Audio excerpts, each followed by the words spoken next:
Mix डाळीचे वडे।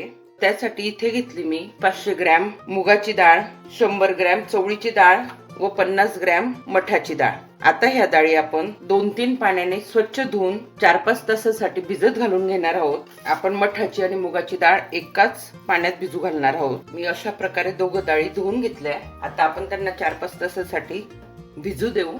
पहा इथे डाळ किती छान भिजली। आपण डाळीला असं छान चोळून घेऊ, म्हणजे वडे छान नरम येतात, लवकर शिजतात। मी असा एक रुमाल करून घेतला आहे डाळी धुण्यासाठी।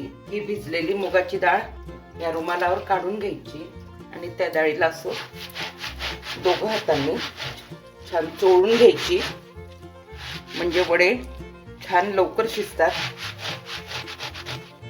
इथे 2-3 पाण्याने डाळ धुवून घेतली। आता आपण ती डाळ चाळणीमध्ये उपसून घेऊ। आता आपण इथेच एका बाजूला चवळीची काढून घेऊ।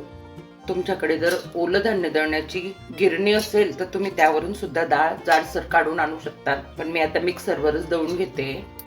डाळ जर वाटली गेली नाही तर अगदी थोडंसं पाणी घालायचं, जास्त नाही। पहा अशी थोडी रवेदार डाळ वाटून घ्यायची। एकदम बारीक डाळ केली तर वडे खूप कडक येतात, त्यामुळे ते लवकर शिजत सुद्धा नाही।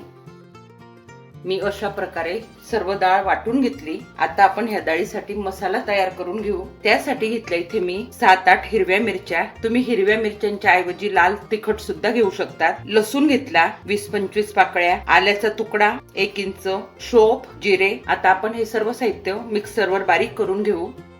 मी अशा प्रकारे मसाला बारीक करून घेतला। आता आपण तो डाळीमध्ये काढून घेऊ। बारीक कापलेली कोथिंबीर, चवीप्रमाणे मीठ। आता आपण हे सर्व मिश्रण एकजीव करून घेऊ। मसाला कालवल्यावर अशी छान फेटून घ्यायची, म्हणजे करोडे खूप छान हलके होता, पोकळ होता मध्ये। जवळजवळ 5 ते 7 मिनिटं डाळ फेटून घ्यायची। मी अशी 7-8 मिनिटासाठी डाळ फेटून घेतली। आता याचे आपण करोडे तोडून घेऊ। मी आज तुम्हाला 2 पद्धतीने दाखवणार आहे। हा असा झारा मिळतो भांड्यांच्या दुकानात वगैरे, आज आपण याच्याने सुद्धा वडे झारणार आहोत व बाकीचे वडे आपण असे तोडून घेणार आहोत हाताने। तुमच्या इथे जर ऊन असेल तर तुम्ही उन्हात तोडून घ्याल, नाही तर पंख्याखाली सुद्धा हे वाळतात 2-3 दिवसात। मी तुम्हाला आधी हाताने तोडून दाखवते। असं लांब लांब करून घ्यायचं। मी ते खाटीवर पॉलिथिन टाकून घेतले। आता मी तुम्हाला झाऱ्याने पाडून दाखवते। झाऱ्याने छान शेव सारखे पडतात। असा झारा खाली धरायचा, एकदम उंच नाही धरायचा, आणि असा हात करून असं करायचं। पहा किती छान पडतात ते। मी अशा प्रकारे सर्व वडे उन्हामध्ये तोडून घेतले। याला आता आपण 2-3 दिवस वाळू देऊ। तयार झाले आपले